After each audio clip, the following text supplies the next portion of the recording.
سب سے پہلے تو سر دھرنا کامیاب دھرنا ہے جماعت اسلامی کا اور عوامی ایشوز کے اوپر ہے، اس کے لیے تو میرا خیال ہے کہ آپ لوگوں کی اپریسیشن ہو بھی رہی ہے، بنتی بھی ہے۔ تھوڑا سا یہ ضرور کہیے گا سر کہ دھرنا ڈی چوک پر جانا تھا، دھرنا لیاقت باغ جا کر بیٹھ گیا، اس کے پیچھے کیا فیکٹرز ہیں؟ کیونکہ جو میں نے ابھی ایک کلپ بھی سنوائی، آپ نے شاید سنی ہوگی، عطا طارق صاحب یہ کہہ رہے ہیں جی کہ ہم نے تو اجازت ہی لیاقت باغ کی دی تھی، وہیں بیٹھنا تھا دھرنے نے۔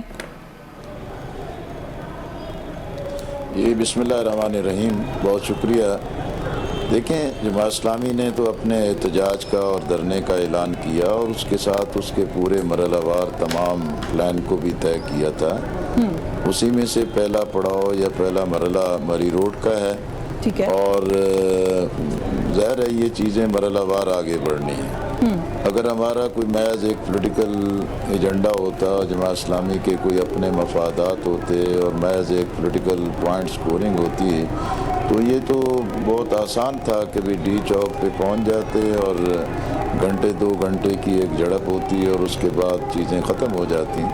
لیکن ایک لانگ ٹائم پلاننگ کے ساتھ ہم اس لیے آئے ہیں کہ یقینی طور پر تیل کی قیمتیں کوئی پہلی دفعہ نہیں بڑھیں، ٹیکسوں کا بوجھ کوئی پہلی دفعہ نہیں آیا، آئی پی پی ایس کے جو معاہدے ہیں وہ کوئی نئے نہیں ہیں، لیکن اب صورتحال یہاں تک پہنچ گئی ہے کہ بھی آئی ایم ایف کی بھی بدترین شرائط ہیں اور ملک کے اپنے اقتصادی حالات بھی ایسے ہیں کہ عام آدمی کے لیے، سفید پوش طبقے کے لیے زندگی گزارنا ناممکن ہو گیا ہے۔ سیاسی محاذ پر تو ایک الگ سے کشمکش ہے، میڈیا اور سوشل میڈیا پر ایک الگ سے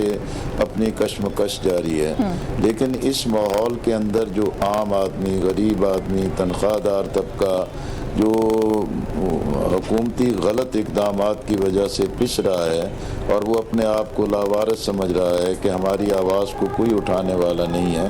تو انہی مراحل کے اندر ہی جماعت اسلامی نے، جناب حافظ نعیم الرحمن صاحب نے بڑی ایک کلیئرٹی کے ساتھ اپنے اس موقف کا اعلان کیا کہ ہم دھرنا دینے جا رہے ہیں یہ عوام کو ریلیف دلانے کے لیے۔ ہم چاہتے ہیں کہ بھی بجلی کے جو بل اب قابل